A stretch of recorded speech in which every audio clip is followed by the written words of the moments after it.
හරි. දැන් අපි ප්‍රත්‍ය වර්ගීකරණයේ වගුවට ගිහිල්ලා බැලුවොත් අපි දැනට සාකච්ඡා කරලා තියෙනවා මේ වෙද්දි සහජාත ගණයනේ අපි සාකච්ඡා කරමින් හිටියේ. එතකොට ඒකෙත් සහජාත කුඩා අණු ගණය තමයි හිටියේ. ඒකේ අපි ප්‍රත්‍ය 6ක් සාකච්ඡා කරලා තියෙනවා. හේතු, සහජාත කම්ම, නාමාහාර, සහජාත ඉන්ද්‍රිය, ධාන, මග්ග කියලා. ඒතර අද අපිට සාකච්ඡා කරන්න තියෙන්නේ මේ සහජාත කම්ම, සහජාත අධිපති කියන එක. අධිපති ප්‍රත්‍ය ගත්තයින් පස්සේ මේ අධිපති ප්‍රත්‍ය කියන එක කොටස් දෙකකට බෙදෙනවා. එකක් තමයි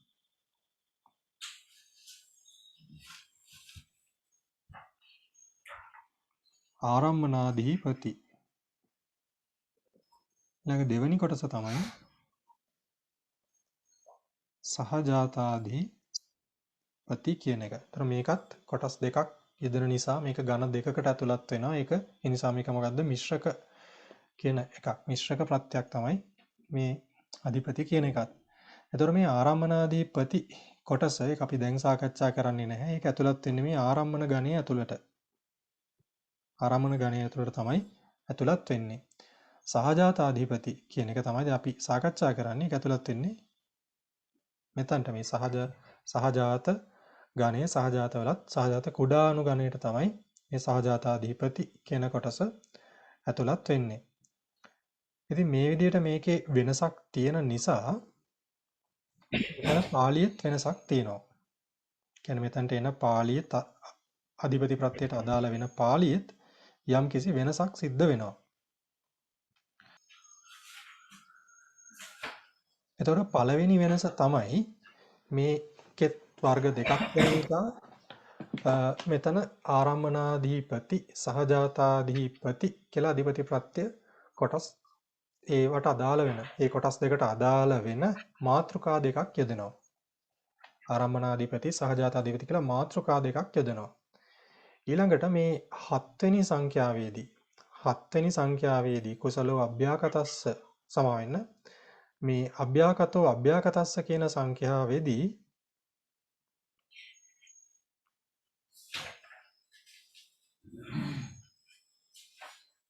අභ්‍යාකතෝ අභ්‍යාකතස්ස කියන සංඛ්‍යාවේදී පටිසන්ධික්කණය කියන එක එන්නේ නැහැ.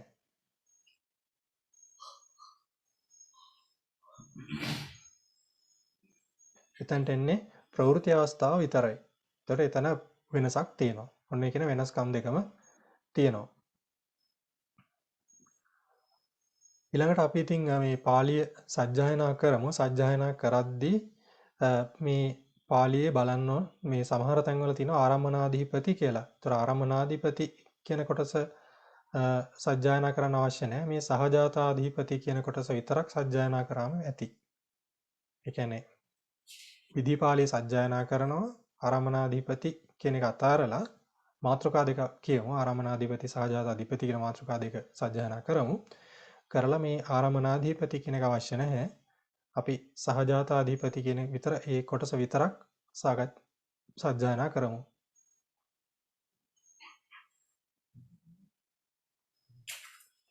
පුළුවන් නේද පටන් ගන්න සනස්? දැන් පිටුව 115.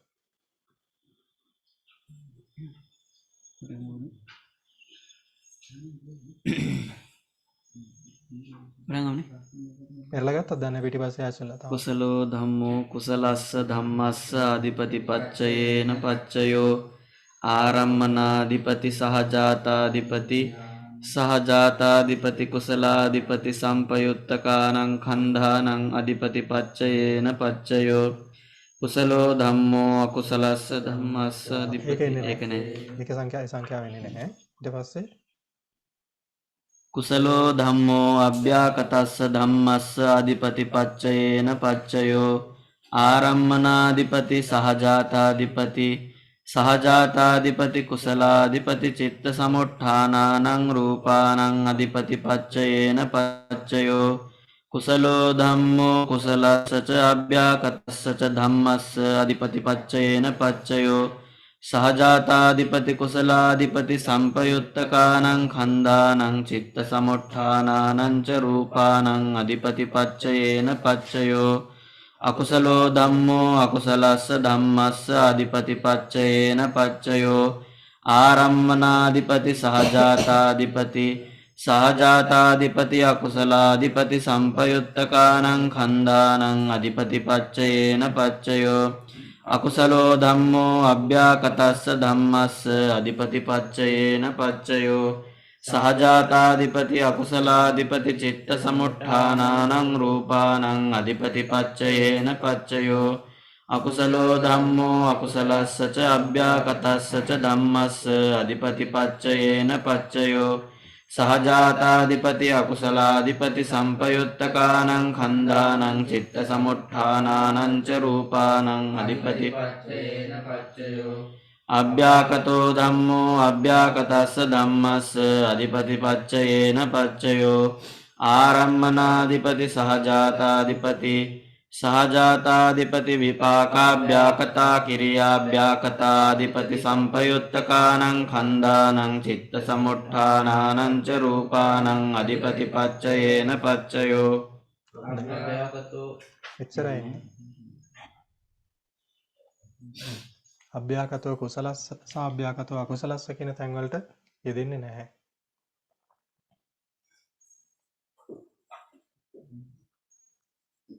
හොඳයි. ඊට පස්සේ අපි ශුද්ධ සංඛ්‍යාවලට ගියයින් පස්සේ පිටු 142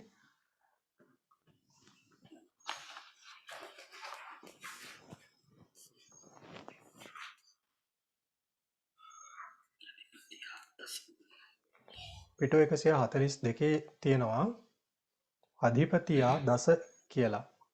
එතකොට අධිපතියා දස කියලා මෙතන කියන්නේ මේ සහජාතාධිපති ආරම්මනාධිපති කියන අධිපති ප්‍රත්‍යයන් දෙකේම එකතු එකට එන සංඛ්‍යාවන් ටික තමයි කියන්නේ. ඇත්තටම මේ සහජාතාධිපති වලට අදාළ වෙන සංඛ්‍යා තියෙන්නේ 7යි. ඊළඟට ආරම්මනාධිපති වලට අදාළ වෙන සංඛ්‍යා තියෙනවා 7ක්. එතකොට ඒ දෙකටම අදාළ වෙන සංඛ්‍යා තමයි දස කියලා කියන්නේ. ඒ කියන්නේ සමහර සංඛ්‍යා ඇතුළත් වෙනවානේ සහජාතාධිපති ආරම්මනාධිපති කියන දෙකටම ඇතුළත් වෙනවානේ. ඒතර ඒ නිසා තමයි මෙතන මේක මේ දැන් 7යි 7යි 14ක් වෙන්නේ මේ 14ක් වෙන්නේ නැතිව මේ 10ක් වෙලා තියෙන්නේ. දස කියලා කියන්නේ. ඒතර අධිපතියා දස. මේකේ විසර්ජන 10ක් තියෙනවා කියලා කියන්නේ ඒ නිසා. නමුත් අපිට අදාළ වෙන්නේ සංඛ්‍යා 7යි මේ වෙලාවේදී. සහජාතාධිපති සාකච්ඡා කරන නිසා.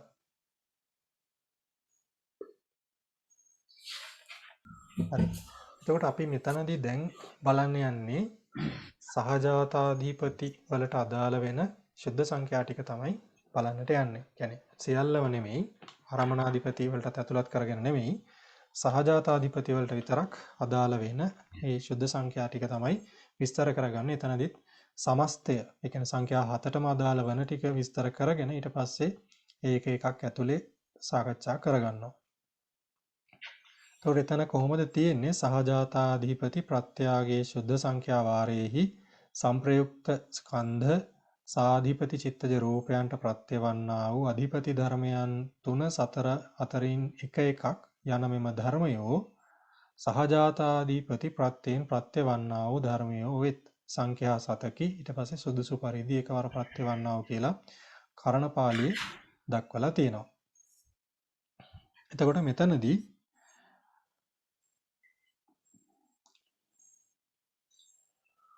මෙතන මේ ප්‍රත්‍ය වන්නා වූ අධිපති ධර්මයන් 3 4 අතරින් එක එකක් කියලා මෙන්න මේ කොටසෙන් තමයි දක්වන්නේ මොනවද? ප්‍රත්‍ය ධර්මයන් ටික. ඒතර ඊට කලින් දක්වන්නේ. ඒතර මේ කොටසෙන් දක්වන්නේ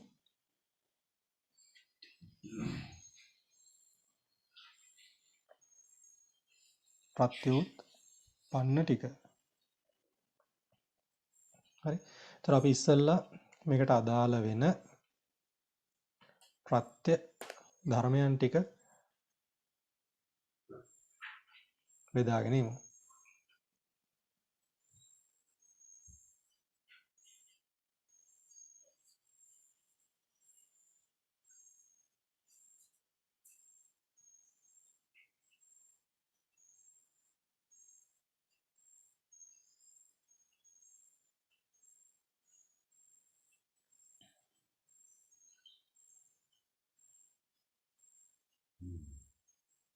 ඒතර අපි දන්නවා මේකට අදාළ වෙන ප්‍රත්‍යයන් මොනවද?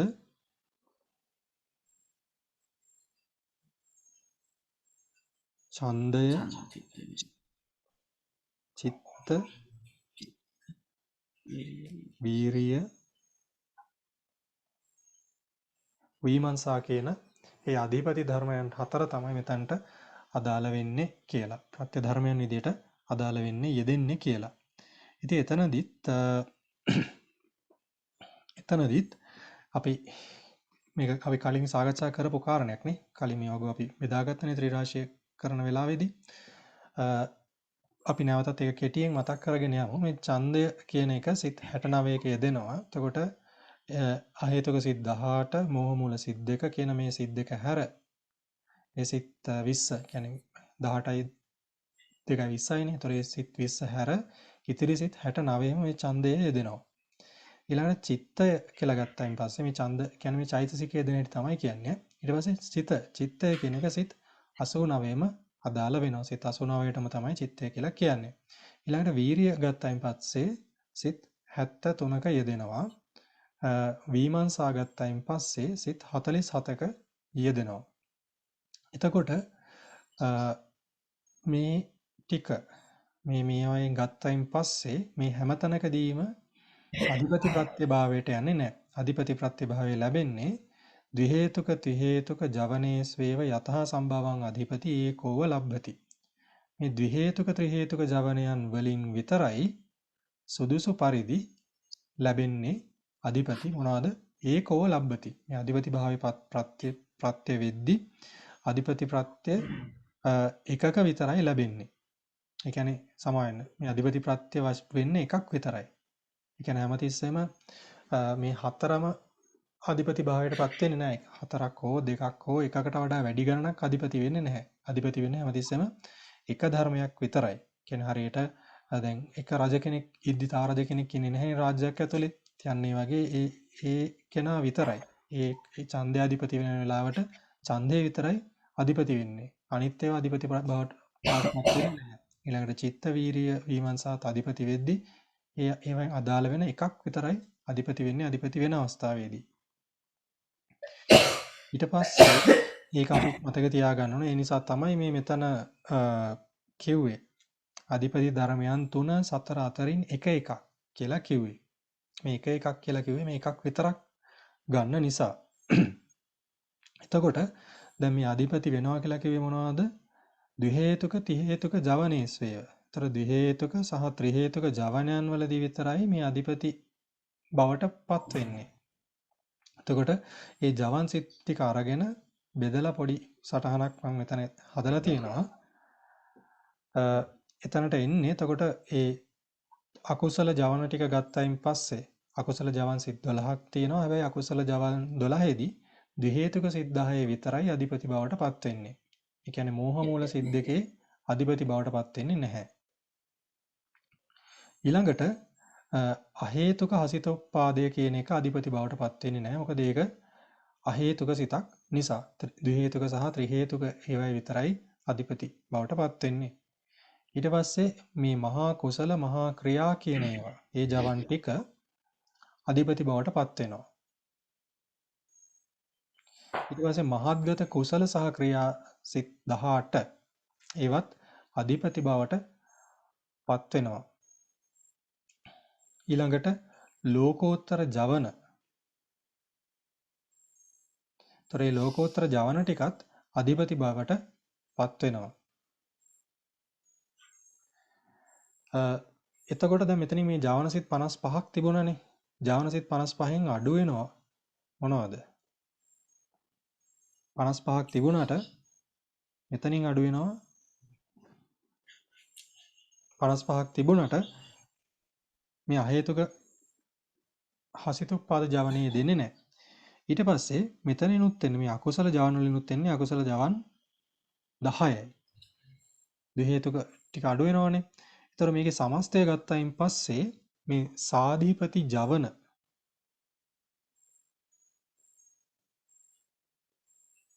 සාධිපති ජවන තියෙනවා සිත් කීයක්ද? 52ක්. ওই සිත් තුන අඩු වුණයින් පස්සේ. ඒතර මේක මතක තියාගන්න ඕන. ජවන සිත් 52ක තමයි මේ අධිපති ප්‍රත්‍යය කියන එක ලැබෙන්නේ කියලා. එතකොට මේ තැන්වලදී අධිපති වෙන්නේ මොනවද? ඡන්දය, චිත්තය, වීරිය, විමර්ශා. ତර විමර්ශා කියන්නේ ප්‍රඥාවනේ නේ. තර ඡන්දය කියන්නේ මොකද්ද? ඡන්ද චෛතසිකය. චිත්තය කියලා කිව්වේ සිත් සිත් ටික. ඊළඟට ඒතර මෙතනට ගන්න වෙන්නේ මොනවද මේ? සාධිපති ජවනයේ දෙන සිත් ටික විතරයි එන්නේ. සියලුම සිත් දෙන්නේ නැහැ. ඒතර ඡන්දය ගත්තයින් පස්සෙත් මේ සාධිපති ජවන් වල දෙන ඡන්දයම තමයි ගන්නට ඕන. ඒතර වීරිය ගත්තයින් පස්සේ මේ සාධිපති ජවන් වල යෙදෙන වීරියම තමයි ගන්න ඕන. ඒතර විමර්ශාව ගනිද්දිත් මේ සාධිපති ජවන් වල ඒ සුදුසු පරිදි යෙදෙන විමර්ශාව නැත්නම් ප්‍රඥා චෛතසිකය තමයි ගන්නට ඕන. ඉතින් මෙතනදී මේ ඡන්දය ගත්තයින් පස්සේ ඡන්දය කියන චෛතසිකය මොකක්ද? ඒක අඤ්ඤ සමාන චෛතසිකයක්. ඒතර අඤ්ඤ සමාන චෛතසිකයක් නිසා ඒක කුසල අකුසල අභ්‍යාකත කියන මේ හැම තැනකම යෙදෙන්නට පුළුවන්. දැන් මේ ජවන ගත්තයින් පස්සේ මේ අකුසල ජවනක් තියෙනවා. ඊළඟට කුසල ජවනුත් තියෙනවා. ඊළඟට මෙතන මේ ක්‍රියා ජවනුත් තියෙනවා. ඊළඟට මෙතන මේ ලෝකෝත්තර ජවන කියන තැන ඇතුලේ ලෝකෝත්තර ජවනයේ ඇතුලේ විපාක ජවනුත් තියෙනවා. විපාක ජවන් කියන්නේ ලෝකෝත්තර විපාකයන් ටික, ඵලසිත ටික, ඒ ටිකක් තියෙනවා. එතකොට මේ කියන හැම තැනකදීම මේ අධිපති භාවයට පත් වෙන්නට පුළුවන් ඡන්දයට. මොකද ඒක අඤ්ඤ සමාන චෛතසිකයක් නිසා. ඊළඟට චිත්තය කියලා කිව්වේ මෙතන අදාළ වෙන සාධිපති ජවන 52මයි. ඒ නිසා ඒකත් මේ තැන් තුනේම ඇතුළත් වෙන්න පුළුවන්. ඊළඟට වීරිය ගත්තයින් පස්සේ වීරියත් අඤ්ඤ සමාන චෛතසිකයක්. ඒ නිසා ඒකත් ඒ තැන් තුනේම ඇතුළත් වෙන්න පුළුවන්. ඒ නිසා මේ ටික මේ ඡන්දය, චිත්ත, වීරිය කියන ටික කුසලවලත් යෙදෙනවා, අකුසලවලත් යෙදෙනවා, අභ්‍යාකතවලත් යෙදෙනවා. හැබැයි විමර්ශා කියලා කියන්නේ මොකක්ද? මොන චෛතසිකයේද? ඔව් ප්‍රඥා චෛතසිකයනේ. අතන මේ ප්‍රඥා චෛතසිකයේ යෙදෙනවා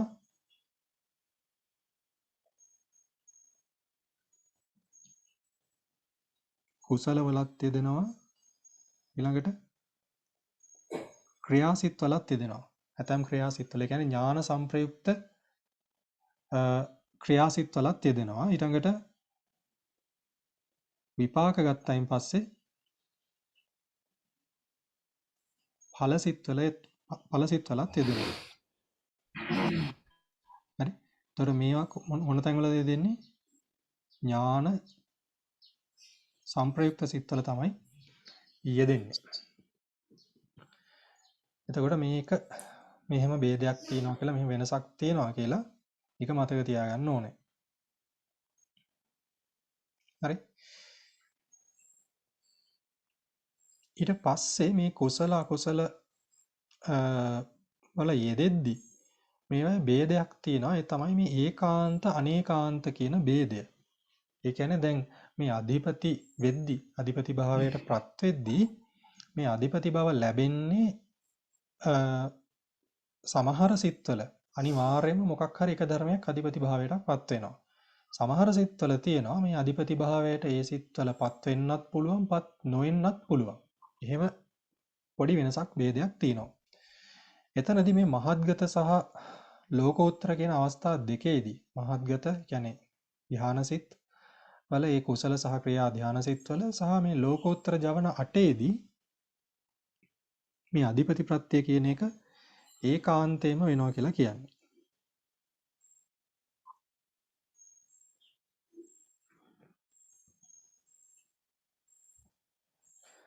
ඊළඟට අකුසල ජවන සහ මෙන්න මේ අවස්ථාව මේ මහා කුසල සහ මහා ක්‍රියා අවස්ථාවවලදී ඒක අනේකාන්තයි. ඒ කියන්නේ සමහර කුසලයන් කරද්දි මේක අධිපති භාවයට පත් වෙනවා. හැබැයි සමහර කුසලයන් කරද්දී අධිපති භාවයට පත් වෙන්නේ නැහැ. ක්‍රියාවලදීත් එහෙමයි. ඊළඟට සමහර අකුසලයන් වලදීත් අධිපති භාවයට පත් වෙනවා. පත් වෙන අවස්ථාවකුත් තියෙනවා, පත් නොවන අවස්ථාවකුත් තියෙනවා. ඒ නිසා ඒක අනේකාන්තයි කියලා කියනවා.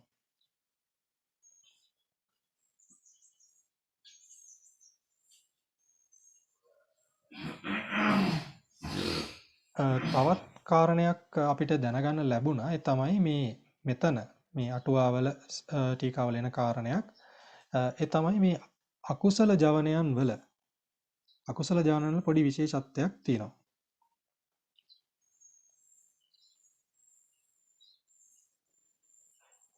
අකුසල ජවනවල අපි දන්නවා මතක ඇති මිච්ඡත්ත නියතා ධම්මා කියලා අපි ඉගෙන ගන්නවන්නේ. මතකද මිච්ඡත්ත නියතා ධම්මා කියලා?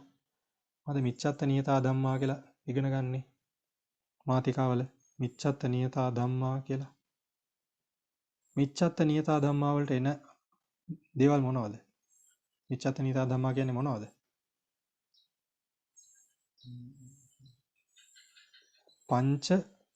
පංචානන්තරීය කර්ම සහ නියත මිත්‍යා දෘෂ්ටිය කියන එක.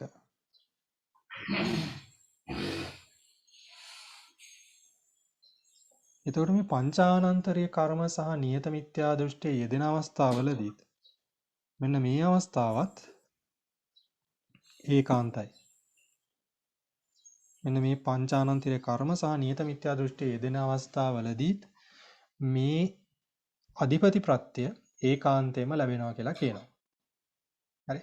ඒතර ඒක ඒ අවස්ථාවේදී විශේෂයි. නමුත් මේ හැරෙන්න අනිත් අකුසල ජවනයන් වලදී කියන මේ අධිපති ප්‍රත්‍ය ලැබෙන අකුසල ජවන 10ේදී ඒක ලැබෙන අවස්ථාවකුත් තියෙනවා අධිපති ප්‍රත්‍ය නොලැබෙන අවස්ථාවකුත් තියෙනවා. ඒ නිසා ඒක සාමාන්‍යයෙන් අපි අනේකාන්තයි කියලා කියනවා මෙතන. හැබැයි මේ අවස්ථාවේදී මේ මිච්ඡත්ත නියත ධර්මයන් පහළ වෙද්දී කියන පංචානන්තරී කර්මයන් කරද්දී ඊළඟට නියත මිත්‍යා දෘෂ්ටිය යෙදෙද්දී මෙන්න මේ අවස්ථාවවලදී මේක ඒකාන්තයෙන්ම යෙදෙනවා කියලා කියනවා. අධිපති ප්‍රත්‍ය ඒකාන්තයෙන්ම යෙදෙනවා කියලා විස්තරයක් තියෙනවා. හරි. එතකොට ඔය කතා කරේ මොනවා ගැනද? ප්‍රත්‍ය ගැන තමයි කතා කරේ. එතකොට ප්‍රත්‍යෝත්පන්නවලදී තියෙනවා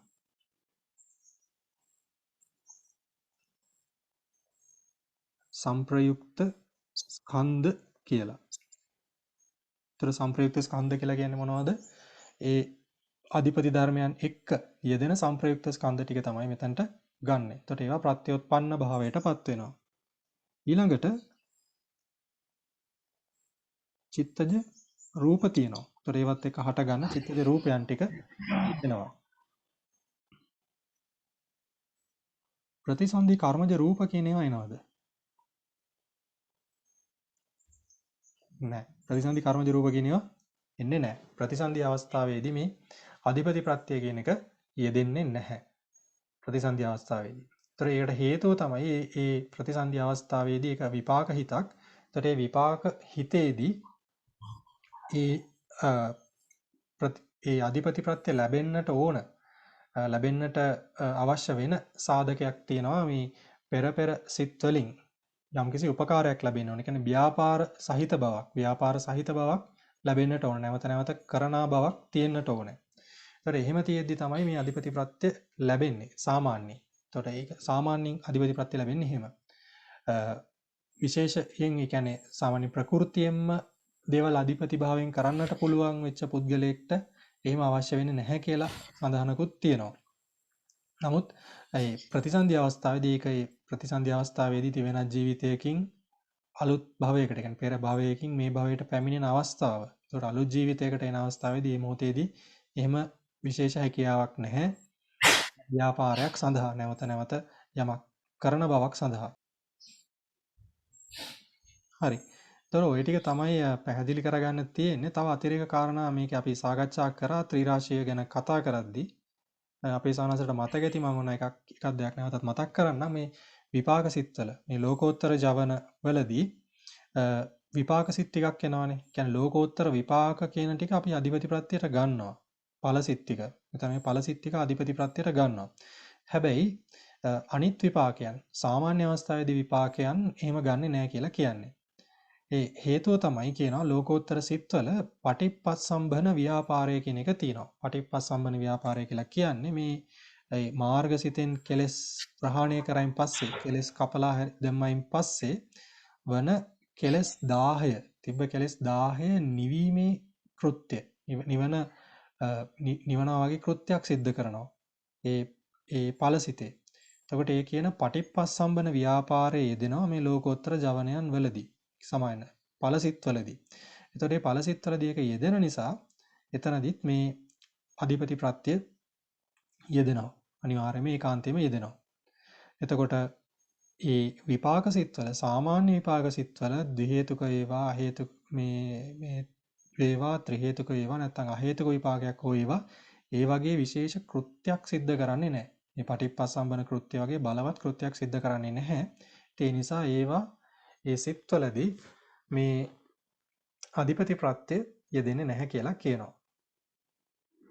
මට හිතෙන්නේ ඒ කාරණා ටික අපිට දැන ගැනීම ප්‍රමාණවත්. අපි කලින් ත්‍රිරාශිය සාකච්ඡා කරද්දී සහජාතාධිපති ප්‍රත්‍ය යටතේ මේ ගැන දීර්ඝ වශයෙන් සාකච්ඡා කරා. ඉතින් මම කෙටියෙන් තමයි මෙතනදී නැවතත් ඒ කාරණා මතක් කරගෙන ගියේ. ඉතින් සවන්වහන්සේලාට මේ කොටස් ටික නැවත බලන්නට පුළුවන්. ඒ අපි සාකච්ඡා කරපු දේවල් ටික ඒ සටහනකුත් ඇති ඒ ටිකත් බලලා නැවත අධ්‍යයනයක් කරන්නට පුළුවන් ඒ සම්බන්ධයෙන්. එතකොට මේකේ මම දැන් කාලය දෙනවා සවන්වහන්සේලාට මේක සටහන් කරගන්න අවශ්‍ය දේවල් ටික. හොඳයි. එතකොට අපි පහුගිය දවස්වල කතා කරමින් හිටියේ සාකච්ඡා කරේ අන්තිම දවසේදී සහජාතාධිපති ප්‍රත්‍ය සම්බන්ධයෙන්. ඒකේ අපි පාළිය කියව ගත්තා. ඊට පස්සේ ඊට අදාළ වන සංඛ්‍යා ටික ගැන විස්තරයක් කරගත්තා කෙටියෙන්. ඊට පස්සේ සුද්ධ සංඛ්‍යා ටික කියව ගත්තා. ඊට පස්සේ ඒකේ ස්වරූපාර්ථ ටික බෙදාගත්තා. ඉතින් අපි සනසලට මතක ඇති මම කෙටියෙන් මතක් කරන්නම්. මේ සහජාතාධිපති ප්‍රත්‍යයට අදාළව ප්‍රත්‍ය ධර්ම වෙන්නේ ඡන්ද චිත්ත වීරිය විමර්ශා කියන ටික. ඒතර මේ ඡන්ද චිත්ත වීරිය විමර්ශා කියන ටික යෙදෙන්නේ කොහෙද? ද්වි හේතුක සහ ත්‍රි හේතුක ජවනයන් වල තමයි මේ ඡන්ද චිත්ත වීරිය විමර්ශා කියන අධිපති ප්‍රත්‍ය ධර්මයන් ටික ලැබෙන්නේ කියන එක ගැන සාකච්ඡා කරා. ඊට පස්සේ එතන මේ ත්‍රි හේතුක සහ ද්වි හේතුක ජවන් ටික අපි වෙන් කරලා ගත්තා. ද්වි හේතුක ජවන් වලට අකුසල ජවන් වලින් එනවා කියලා කිව්වා. අකුසල ජවන 10ක්. මෝහ ජවන 2 අරින්නට ඒ අනිත් ජවන 10ම එනවා කියලා කිව්වා. ඊළඟට කුසල මහා ක්‍රියා ජවන 16ම එනවා. ඊළඟට මහත්ගත කුසල ක්‍රියා ඒ ජවන 18ම යෙදෙනවා. ඊළඟට ලෝකෝත්තර ජවන 8ම යෙදෙනවා කියලා කිව්වා. ඊට පස්සේ එතනදී ඒක ભેදයක් කිව්වා ඒකාන්ත සහ අනේකාන්ත කියලා ભેදයක් ගැන කිව්වා. ඒ ලෝකෝත්තර ජවනයන් සහ මහත්ගත ජවනයන් වලදී අධිපති ප්‍රත්‍ය ඒකාන්තයෙන්ම ලැබෙන බව කිව්වා. ඊළඟට මේ කුසල කියන්නේ මහා කුසල මහා ක්‍රියා ජවන සහ අකුසල ජවනයන් වලදී ඒවා අනේකාන්තව තමයි දෙන්නේ කියලා කිව්වා. ඒතර අනේකාන්තය දෙනවා කියන්නේ ඒක ඒ ජවනයන් ඒ අධිපති ප්‍රත්‍ය ලැබෙන අවස්ථාවකුත් තියෙනවා සහ නොලැබෙන අවස්ථාවකුත් තියෙනවා කියන එක ගැන කතා කරගත්තා. ඊට පස්සේ එතන අපි තව කාරණයක් මට කියන්න අමතක වුණා. ඒ තමයි මේ ඡන්ද චිත්ත වීරිය විමර්ශා කියන අධිපති ධර්මයන්ගෙන් එක අධිපති ධර්මයක් විතරයි ලැබෙන්නේ කියලා කිව්වා. එක අවස්ථාවකදී අධිපති වෙන අවස්ථාවේදී එකක් විතරයි අධිපති වෙන්නේ කියලා කිව්වා. එකපාර අධිපති ධර්මයන් කීපයක් අධිපති වෙන්නේ නැහැ කියන එක කිව්වා. කියන්නේ හිතේ තිබුණාට ඒ හිතේ ඉපදුනාට අධිපති භාවය ලැබෙන්නේ එකක විතරයි කියන එක ගැන කතා කරා. ඒ වගේම මේ අකුසල ජවනයන් වලට ඇවිල්ලා මේ අකුසල ජවනයන් වලත් ඒකාන්තයෙන් වෙන අවස්ථාවක් තියෙනවා කියලා කිව්වා. කියන්නේ ඒක අනේකාන්තව තමයි යෙදෙන්නේ. නමුත් ඒකාන්තයෙන්ම යෙදෙනවා මේ මිච්ඡත්ත නියතා ධම්මා වලට එන යෙදෙන අවස්ථාවලදී. මිච්ඡත්ත නියතා ධම්මා කියලා කියන්නේ පංචානන්තරයේ කර්ම සහ නියත මිත්‍යා දෘෂ්ටිය කියන අවස්ථාව. ඒතර මේ අවස්ථාව ඊටම බලවත්. ඉතින් මේ බලවත් වෙන අවස්ථාවේදී මේ ඡන්දචිත්ත වීරිය කියන තුනෙන් එකක් ඒකාන්තයෙන්ම අධිපති භාවයට පත් වෙනවා. එතකොට ඒක ගැන අපි කතා කරා. ඉතින් ඊට පස්සේ ඒක අපි බොහොම කෙටියෙන් සරලව ඒක බෙදාගත්තා. ඒක කුසල අකුසල අභ්‍යාකතයන් වලට එන හැටි. ඒතර ඡන්ද චිත්ත වීරිය කියන ධර්මයන් තුනම කුසල අවස්ථාවේදීත් වෙනවා අකුසල අවස්ථාවේදීත් වෙනවා අභ්‍යාකෘත අවස්ථාවේදීත් යෙදෙනවා. මේ අධිපති ප්‍රත්‍ය මේ තැන් තුනේදීම යෙදෙනවා. නමුත් විමර්ශාව යෙදෙන්නේ මොනවයිද? විමර්ශා කියන්නේ ප්‍රඥා චෛතසිකය. ඒ නිසා ඥාන සංප්‍රයුක්ත කුසල සහ ක්‍රියාවල යෙදෙන බව මතක් කරා. ඊළඟට ඒක විපාක වලින් ගත්තයින් පස්සේ ඵලසිටවල යෙදෙන බවත් කතා කරා. එතන අපි ඵලසිටවල විශේෂයෙන්ම ඵලසිටවල විතරක් තමයි යෙදෙන්නේ කියලා කිව්වා මේ විපාක සිත් වලින්. සෙසු විපාක සිත් වල යෙදෙන්නේ නැති වෙනත් අපි ඒකට අදාළ හේතු සාකච්ඡා කරා. මොකද්ද සරලවම කිව්වොත් මේ ආධිපති ප්‍රත්‍ය ලැබෙන්නට අවශ්‍ය වෙන ව්‍යාපාර ශක්තියක් පෙර සිත් වලින් කරන ලද ව්‍යාපාර ශක්තියක් සාමාන්‍ය විපාක සිත් වල යෙදෙන්නේ නැහැ කියලා කිව්වා. නමුත් මේ විපාක සිත ගත්තයින් පස්සේ කෙලස් 10 නිවීම නැමැති කියන්නේ මාර්ගසිතෙන් කෙලස් ප්‍රහාණය කරලා ඒ ප්‍රහාණය කිරීම හේතුවෙන් සිද්ධවන කෙලස් 10 නිවීම නැමැති පටිප්පස්සම්භන කෘත්‍ය සිද්ධ කරනවා කියලා කිව්වා විපාක සිත්වලට අදාළව. ඉතින් ඒ නිසා ඒක එතනදී මේ අධිපති ප්‍රත්‍ය ඒකාන්තයෙන්ම යෙදෙනවා කියලා කිව්වා. ඊට අමතරව අපි සංප්‍රයුක්ත ස්කන්ධ ගැන කතා කරා. සමාවෙන්න ඊට අමතරව අපි ප්‍රත්‍යෝත්පන්න ගැන කතා කරා. ඒ ප්‍රත්‍යෝත්පන්නවලදී එනවා ධර්මතා දෙකක්. සංප්‍රයුක්ත ස්කන්ධ සහ චිත්තජ රූප. ඒ කියන්නේ මේ අධිපති භාවයටපත් වෙද්දී අධිපති ප්‍රත්‍යය දෙද්දී උපදින ඒ සිතේ තියෙන සංප්‍රයුක්ත ස්කන්ධයන් ටික ප්‍රත්‍යෝත්පන්න බවට යනවා කියලා කිව්වා.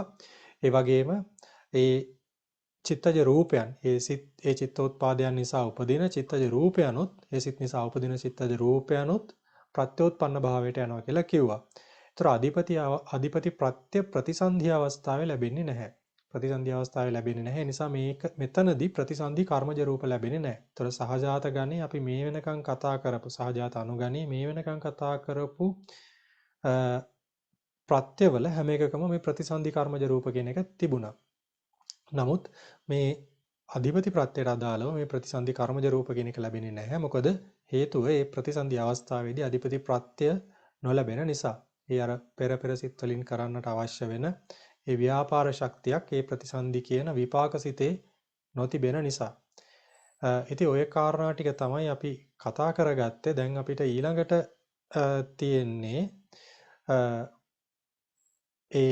මේ සංඛ්‍යා එක එකකට අදාළ වෙන ස්වරූපාර්ථ බෙදලා වෙන් කරගන්න. එතකොට මේ සම්බන්ධයෙන් මොන හරි අපේ ස්වාමීන් වහන්සේලාට ආචාර්ය වහන්සේලාට ගැටලු මොන හරි තිබුණාද? හොඳයි. අපි එතකොට ඊළඟට මේ එක එක සංඛ්‍යාවකට අදාළ වෙන ස්වරූපාර්ථ විස්තර කරගනිමු. ඒතර මෙතනත් මේ සහජාතාධිපති ප්‍රත්‍යයට අදාළව සංඛ්‍යා 7ක් තියෙන බව අපි දන්නවා. අපි කතා කරා එකනේ සංඛ්‍යා 7ක් තියෙනවා කියලා. ඒතර කුසල පද 3යි, අකුසල පද 3යි, අභ්‍යාකත පදයයි. ඒතර සංඛ්‍යා 7ක් ලැබෙනවා. ඒතර මේ පාළිය අපි සාකච්ඡා කරන්නේ සහජාතාධිපති කොටසට අදාළ විතරයි. එතකොට මෙතන මම කියන්නම් කුසලෝ ධම්මෝ කුසලස්ස ධම්මස්ස අධිපති පච්චයේන පච්චයෝ ආරම්මනාධිපති සහජාතාධිපති කියලා මෙතන මේ මාතෘකා දෙක එනවා. එතකොට මුලින්ම තියෙන්නේ ආරම්මනාධිපති. ඒතර ඒක අපි සාකච්ඡා කරන්නේ සහජාතාධිපති වලට අදාළ කොටස විතරයි සාකච්ඡා කරන්නේ. එතකොට මේ විධිපාළි පරිවර්තනය කරොත් කුසලෝ ධම්මෝ කුසල ධර්මයෝ කුසලස්ස ධම්මස්ස කුසල ධර්මයන්ට අධිපති පච්චයේන පච්චයෝ අධිපති ප්‍රත්‍ය ශක්තියෙන් ප්‍රත්‍ය වෙනවා. ඊට පස්සේ සහජාතාධිපති වලට අදාළ වෙලා කියනවා අනුවාද පාළිය සහජාතාධිපති කුසලාධිපති සම්පයුත්තකානං කන්දානං අධිපති පච්චයේන පච්චයෝ කුසලාධිපති ධර්මයෝ සම්පයුත්තකානං කන්දානං සංප්‍රයුක්ත ස්කන්ධයන්ට අධිපති පච්චයේන පච්චයෝ අධිපති ප්‍රත්‍ය ශක්තියෙන් ප්‍රත්‍ය වෙනවා කියලා කිව්වේ. ඉතින් එතකොට ඒකට අදාළ වෙන මේ රූපාර්ථ කියද්දී කුසලෝ කුසලස්ස. එතරම්නේ අපි ඉන්නේනේ. එතකොට කර්තෘ වෙන්නේ අධිපති ධර්මයන් 3 සහ 4 අතරින් එකකි කියලා තමයි කියන්නේ. මොකද්ද මේ අධිපති ධර්මයන් 3 සහ 4 අතරින් එකක් කියලා කියන්න හේතුව? මේ කුසලයන් වලට අදාළව අධිපති ධර්මයන් 3 සහ 4 කියලා එන්නේ ඇයි? අපේ කුසල සිත් ගත්තයින් පස්සේ මේ කුසල සිත් තියෙනවා කොහොමද?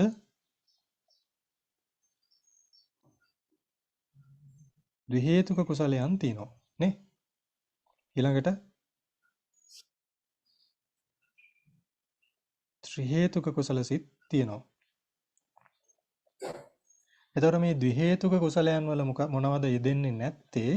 ද්වි හේතුක වෙද්දි අමෝහ කියන චෛතසිකය යෙදෙන්නේ නැහැ. ඒ කියන්නේ විමර්ශාධිපතිය ද්වි හේතුකේ යෙදෙන්නේ නැහැ.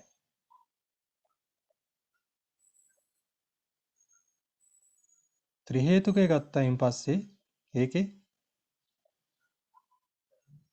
විමර්ශාධිපතිය යෙදෙනවා. එතකොට මෙතනදී විමර්ශාධිපතිය යෙදෙන්නේ නැහැ. මේ ත්‍රි හේතුක කුසලයේදී විමර්ශාධිපති කියන එක යෙදෙනවා. ඒ නිසා තමයි මෙතන මේ කිව්වේ අධිපති ධර්මයන් 3 4 අතරින් එකක කියලා. කියන්නේ මේ ද්වි හේතුක සිතක් ගත්තයින් පස්සේ එතන යෙදෙන්න පුළුවන් මොන කොච්චරයිද අධිපති ධර්මයන් 3ක් තමයි උපරිම එන්න පුළුවන්. ඒකෙත් ඒ අතරිනුත් එකක් තමයි අධිපති වෙන්නේ.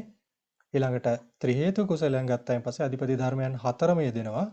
ඒ 4න් එකක් යෙදෙන්න පුළුවන්. එතකොට ඒක තමයි මෙතන මේ කතෘ පාඨයට අදාළව අධිපති ධර්මයන් 3 4 අතරින් එක කියලා කිව්වේ. ඒක පැහැදිලි ඇති නේද?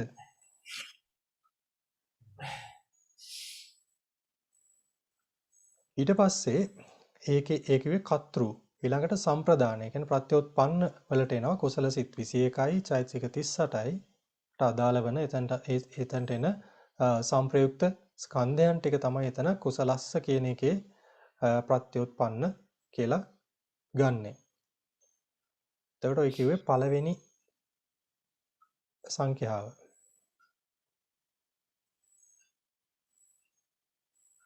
ඊට පස්සේ දෙවෙනි සංඛ්‍යාව මෙතන මේ සහජාත අධිපති ප්‍රත්‍යයට අදාලා තියෙන කුසලෝ අකුසලස්ස කියන එක ඒක අදාළ වෙන්නේ නැහැ සහජාත අධිපති වලට. ඊළඟට කුසලෝ අභ්‍යාකතස්ස කියන එක තමයි නැවත සහජාත අධිපති වලට අදාළ වෙන්නේ. එතන තියෙන කොහොමද? කුසලෝ ධම්මෝ අභ්‍යාකතස්ස ධම්මස්ස අධිපතිපච්චේන පච්චයෝ. කුසල ධර්මයෝ අභ්‍යාකතස්ස ධම්මස්ස අභ්‍යාකෘත ධර්මයන්ට අධිපතිපච්චේන පච්චයෝ අධිපති ප්‍රත්‍ය ශක්තියෙන් ප්‍රත්‍ය වෙනවා. ඊට පස්සේ සහජාතාධිපති අනුවාද පාළියේ තියෙනවා කුසලාධිපති චිත්ත සමුත්ථානානං රූපානං අධිපතිපච්චේන පච්චයෝ. කුසලාධිපති ධර්මයෝ චිත්ත සමුත්ථානානං රූපානං චිත්ත සමුත්ථානික රූපයන්ට කියන්නේ චිත්තජ රූපයන්ට අධිපතිපච්චේන පච්චයෝ අධිපති ප්‍රත්‍ය ශක්තියෙන් ප්‍රත්‍ය වෙනවා කියලා කියන්නේ. එතකොට එතනදී කතෘ වල වෙනසක් වෙන්නේ නැහැ. අභ්‍යාකෘත ගියයින් පස්සේ අධිපතියෙන් හටගන්නා වූ අධිපති ප්‍රත්‍ය ශක්තියෙන් ජනිත වන චිත්තජ රූපයන් තමයි එතනට ලැබෙන්නේ. ඊට පස්සේ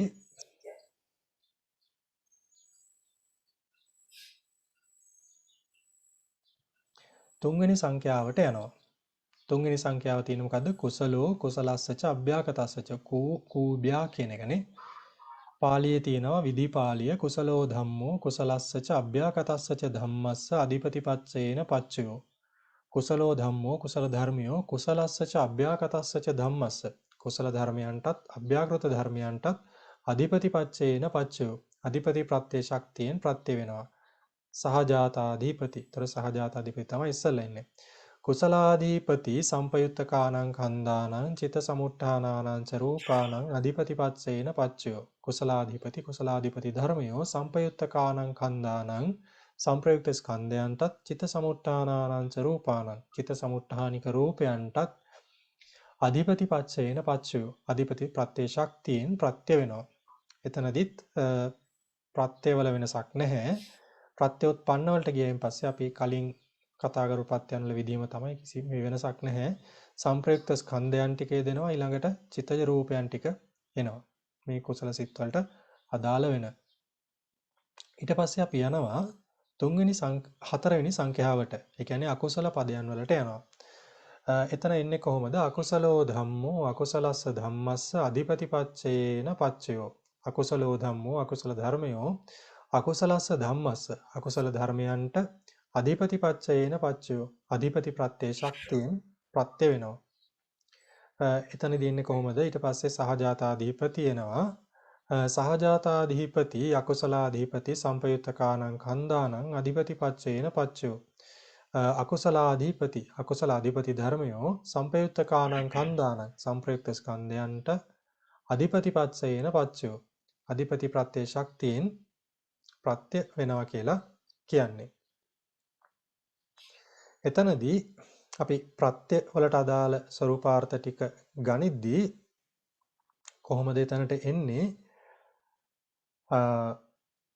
අධිපති ධර්මයන් 3-4න් එකකි කියලා තමයි කියන්නේ. මෙතන අධිපති ධර්මයන් 4ක් කියන්නේ නැහැ. මෙතන මේ කියන්නේ අධිපති ධර්මයන් 3යි කියන්නේ. ඇයි මේ අධිපති ධර්මයන් 3ක් විතරක් කියන්නේ? විමර්ශා යෙදෙන්නේ නැති නිසා. ඒතර ඡන්ද, චිත්ත, වීරිය කියන අධිපති ධර්මයන් 3-4න් එකක් තමයි මේ අකුසල චිත්තෝත්පාදයන් වල ලැබෙන්නේ. ඊට පස්සේ අකුසලස්ස ධම්මස්ස කියන සම්ප්‍රදානයට නැත්නම් මේ ප්‍රත්‍යෝත්පන්නයට එන්නේ මොනවද? මෝමෝහ හැර අකුසල සිත් 10යි. ඇයි මෝමෝහ හැර ගත්තේ? අපි කතා කරා කලින් මේ ස්වરૂප බෙදෙන අවස්ථාවේදී කතා කරගත්තා. මොකද්ද? එතන කිව්වා මේ ඒක හේතුක ජවනයන් වල, කියන්නේ ත්‍රි හේතුක ද්වි හේතුක ජවනයන් වල විතරයි අධිපති ප්‍රත්‍ය ලැබෙන්නේ කියලා. නිසා මෝහ මූලික සිත් දෙක අතෑරියා. ඒ නිසා අකුසල සිත් 10 එතනට ලැබෙන්නේ. ඊළඟට චෛතසික 26යි ලැබෙන්නේ. විචිකිච්ඡා චෛතසිකය අතාරිනවා. එතකොට මේ සිත්වල ඇති එතන දෙන සංප්‍රයුක්ත ස්කන්ධයන් ටික තමයි එතනට ප්‍රත්‍යෝත්පන්න වෙන්නේ. ඒ 4වෙනි සංඛ්‍යාව. ඊළඟට 5වෙනි සංඛ්‍යාවට යනවා. අකුසලෝ ධම්මෝ අභ්‍යාකතස්ස ධම්මස්ස අධිපතිපච්චේන පච්චයෝ. අකුසල ධර්මයෝ අභ්‍යාකතස්ස ධම්මස්ස අභ්‍යාකෘත ධර්මයන්ට අධිපතිපච්චේන පච්චයෝ. අධිපති ප්‍රත්‍ය ශක්තියෙන් ප්‍රත්‍ය වෙනවා. එතකොට මේ විධිපාලිය අනුවාද පාලියනවා. සහජාතාධිපති අකුසලාධිපති චිත්ත සමුට්ඨානානං රූපානං අධිපතිපච්චේන පච්චයෝ.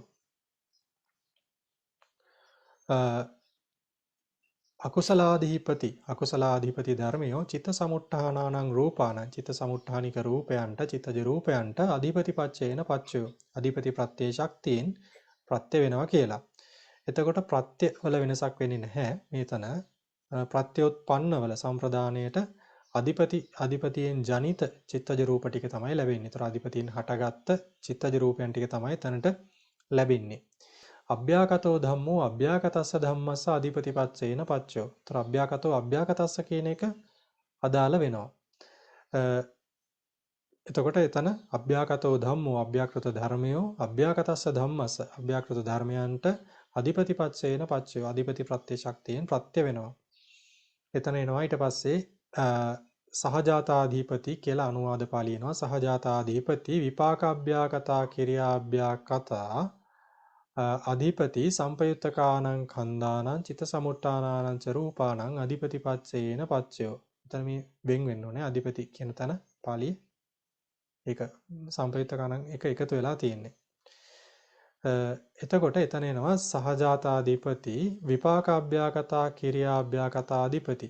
විපාකාභ්‍යාකෘත සහ කිරියාභ්‍යාකෘත අධිපති ධර්මයෝ. ඒ කියන්නේ විපාක සහ ක්‍රියාසිටවල යෙදෙන අධිපති ධර්මයෝ සම්පයුත්තකානං කන්දානං සංප්‍රයුක්ත ස්කන්ධයන්ටත් චිත්ත සමුත්ථානානං ච රූපානං චිත්ත සමුත්ථානික රූපයන්ටත් අධිපතිපච්චේන පච්චයෝ. අධිපති ප්‍රත්‍ය ශක්තියෙන් ප්‍රත්‍ය වෙනවා කියලා තමයි කියන්නේ.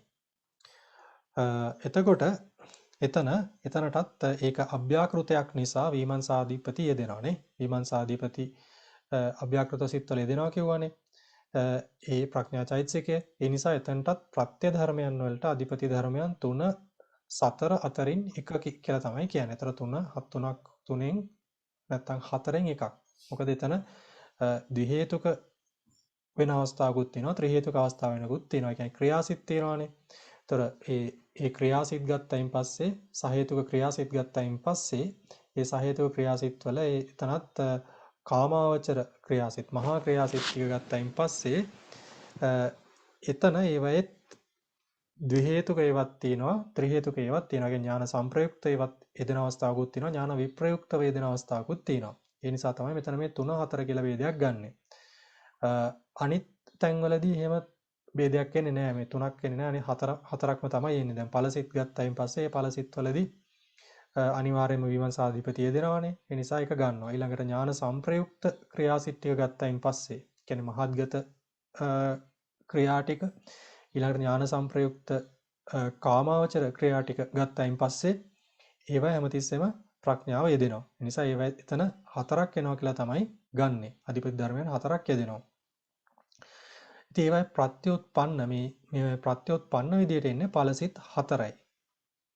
ඊළඟට සහේතුක ක්‍රියාසිත 17යි චෛතසික 38යි කියලා යෙදෙන අවස්ථාවලදී මෙතන යෙදෙන ඒ සංප්‍රයුක්ත ස්කන්ධ ටික තමයි මෙතනට අදාළ වෙන්නේ.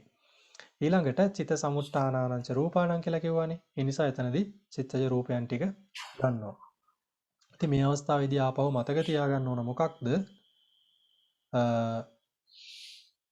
ප්‍රතිසන්දි අවස්ථාවක් ගැන මෙතන කියන්නේ නැහැනේ. කිව්වනේ මේ ප්‍රතිසන්දි අවස්ථාවේදී මේ අධිපති ප්‍රත්‍යය දෙන්නේ නැහැ කියලා. එතකොට මෙතන මේ පාළියක් නැහැ. පටිසන්ධික්කනේ විපාකබ්භ්‍යාකතා කිරියාබ්භ්‍යාකතා කියලා සමාන. පටිසන්ධික්කනේ විපාකබ්භ්‍යාකතා කියලා එහෙම පාළියක් එන්නේ නැහැ. ඊට පස්සේ මේ ඊළඟ සංඛ්‍යා දෙක අභ්‍යාකතෝ කුසලස්ස කියන එකයි අභ්‍යාකතෝ අකුසලස්ස කියන එකයි සහජාත අධිපතියට අදාළ වෙන්නේ නැහැ. ඒක අදාළ වෙන්නේ ආරම්මනාධිපතියට. ඒ නිසා මෙච්චරයි අපිට සහජාතාධිපති වලට අදාළ වෙන්නේ. හොඳයි. ඒතර ඊළඟට අපිට තියෙන්නේ මේ සහජාතාධිපති පාළිය සජ්ජායනා කරන්න පුරුදු වෙන්න. ඉතින් එතනදී වෙනස්කම් කිහිපයක් වෙනවා. ඒ තමයි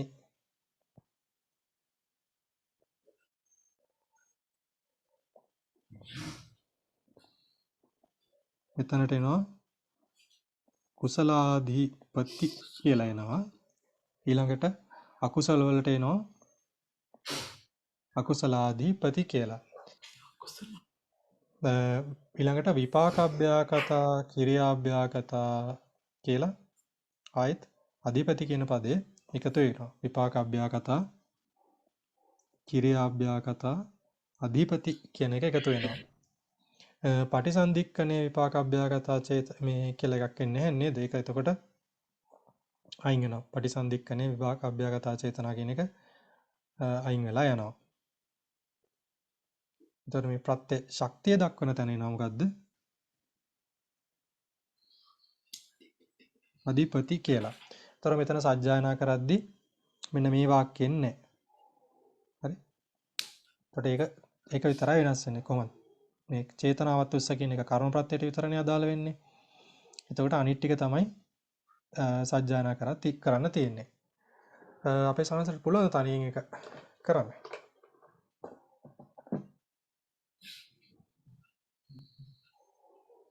දැන් කියන්නේ එහෙමයි සනස.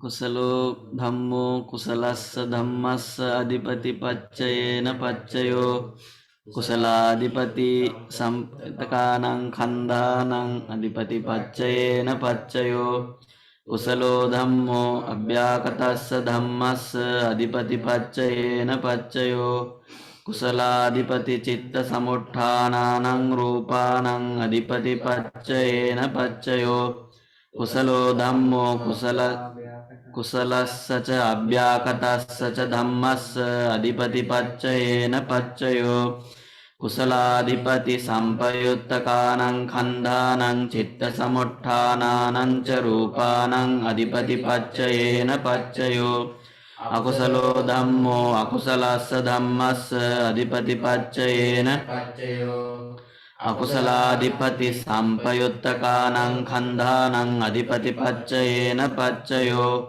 අකුසලෝ ධම්මෝ අභ්‍යාකතස්ස ධම්මස්ස අධිපති පච්චයේන පච්චයෝ අකුසලාධිපති චිත්ත සමුට්ඨානානං රූපානං අධිපති පච්චයේන පච්චයෝ අකුසලෝ ධම්මෝ අකුසලස්සච අභ්‍යාකතස්සච ධම්මස්ස අධිපති පච්චයේන පච්චයෝ අකුසලාධිපති සම්පයුත්තකානං කන්දානං චිත්ත සමුට්ඨානානං ච රූපානං අධිපති පච්චයේන පච්චයෝ අභ්‍යාකතෝ ධම්මෝ අභ්‍යාකතස්ස ධම්මස්ස අධිපතිපච්චයේන පච්චයෝ විපාකාභ්‍යාකතා කිරියාභ්‍යාකතා අධිපති සම්පයුත්තකානං කන්දානං චිත්ත සමුට්ඨානානං ච රූපානං අධිපතිපච්චයේන පච්චයෝ.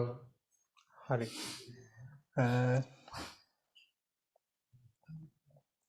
එතකොට ওই ටික තමයි අපිට සාකච්ඡා කරන්නට තියෙන්නේ සහජාතාධිපති සම්බන්ධයෙන්.